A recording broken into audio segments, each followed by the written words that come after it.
নমস্কার, নিউজ ভ্যানগার্ডের পর্দায় আপনাদের প্রত্যেককে স্বাগত। এই মুহূর্তের গুরুত্বপূর্ণ সংবাদ নিয়ে আপনাদের সঙ্গে আমি রয়েছি। শতাব্দীর শুরুতে আজকে বাংলার দিকে নজর রাখতে হয়, কেননা সুপ্রিম কোর্টের রায় ঘোষণা করার পর কিন্তু প্রায় 26,000 চাকরি বাতিল হয়েছে, যারা শিক্ষক পদে ছিলেন এবং যারা অশিক্ষক পদে ছিলেন, অর্থাৎ কর্মচারীর ক্ষেত্রে।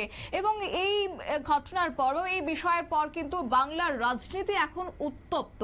তারই মধ্যে দেখা গেছে যে অভিযোগ হাজার হাজার পরিবারকে পথে বসানো হয়েছে এবং 2016 সালের পুরো প্যানেল বাতিল করা হয়েছে।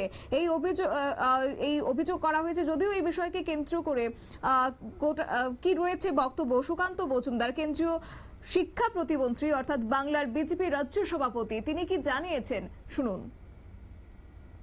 আজকে মহামান্য সুপ্রিম কোর্ট এই যে সিদ্ধান্ত, তাদের যে ভার্ডিক্ট এলো এবং প্রায় 26,000, মানে অ্যাকুরেটলি বলতে গেলে 25,753 জনের চাকরি চলে গেল, যারা 2016 সাল থেকে চাকরি করছিলেন, যাদের পরিবার আছে, বিয়ে থা হয়েছে। আজকে যোগ্য যারা যারা পরীক্ষা দিয়ে চাকরি পেয়েছিলেন, যারা শিক্ষক হয়েছিলেন, তাদের চাকরি আজকে চলে গেল শুধুমাত্র মমতা বন্দ্যোপাধ্যায়ের পার্টির লোকেদেরকে, অর্থাৎ অযোগ্য যারা যারা পয়সা দিয়ে চাকরি পেয়েছিল, তাদের চাকরিটা বাঁচানোর জন্য মমতা বন্দ্যোপাধ্যায় এই পুরো 26,000 লোকের চাকরি বলিদান দিয়ে দিলেন। এর জন্য দায়ী হচ্ছে মমতা বন্দ্যোপাধ্যায়।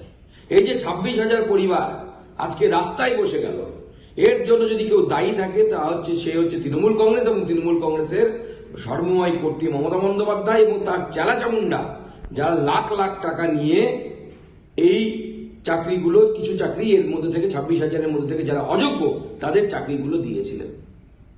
আমার প্রশ্ন হচ্ছে, মমতা বন্দ্যোপাধ্যায়ের এসএসসি স্কুল সার্ভিস কমিশন, রাজ্য সরকার কেন যোগ্য এবং অযোগ্য এই পৃথকীকরণ কেন করে দিলেন না? যদি আজকে যোগ্য এবং অযোগ্য এই পৃথকীকরণ মহামান্য আদালতের সামনে রাজ্য সরকার করে দিতেন, তাহলে পরে আজকে কিন্তু এই টোটাল 26,000, প্রায় 25,573 জন, এদের কিন্তু চাকরি চলে যেত না। শুধু অযোগ্যদের যেত, যোগ্যরা বহাল তবিয়তে চাকরি করতেন। আজকে মমতা বন্দ্যোপাধ্যায়ের জন্য, মমতা বন্দ্যোপাধ্যায় পার্টির এই দুষ্কৃতীদের জন্য, যারা ঘুষখোর, জোচ্চোর তৃণমূল নেতা, তাদের জন্য এই এতগুলো পরিবার আজকে রাস্তায় বসলো। আমরা ছেড়ে দেব না। আমরা আগামী দিনে মমতা বন্দ্যোপাধ্যায়ের সরকারকে এই তার চেয়ার থেকে উঠিয়ে ফেলবো। এর জন্য দায়ী হচ্ছে মমতা বন্দ্যোপাধ্যায়। আমরা খুব শীঘ্রই এর বিরুদ্ধে পথে নামছি। ভারতীয় জনতা পার্টি এর বিরুদ্ধে আন্দোলন করবে। রামনবমী পার হয়ে গেলেই ভারতীয় জনতা পার্টি পূর্ণ শক্তি দিয়ে এর বিরুদ্ধে নামবে।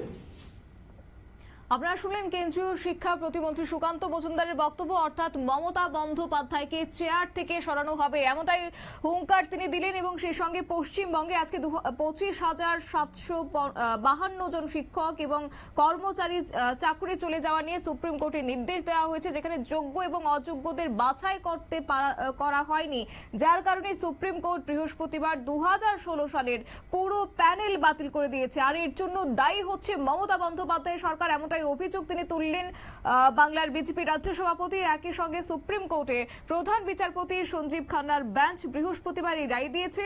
একমাত্র ক্যান্সার আক্রান্ত সোমা দাসের চাকরি বহাল রাখা হয়েছে মানবিক কারণে। অন্যদিকে সুপ্রিম কোর্টের বিচারপতিরা বলেছেন যে কলকাতা হাইকোর্ট 25,752 জনের নিয়োগ বাতিল করেছে, তা ঠিকই আছে, কিন্তু সেক্ষেত্রে যোগ্য এবং অযোগ্যদের কেন আলাদা করা হয়নি, এই প্রশ্ন তিনি রাখলেন। এত শিক্ষক এবং অশিক্ষক কর্মচারীর চাকরি চলে যাওয়া নিয়ে রীতিমতো ক্ষোভে পশ্চিম বাংলার বিরোধী রাজনৈতিক দলগুলি। তাদের অভিযোগ, সরকারের জন্য হাজার হাজার পরিবার পথে বসলো আজ।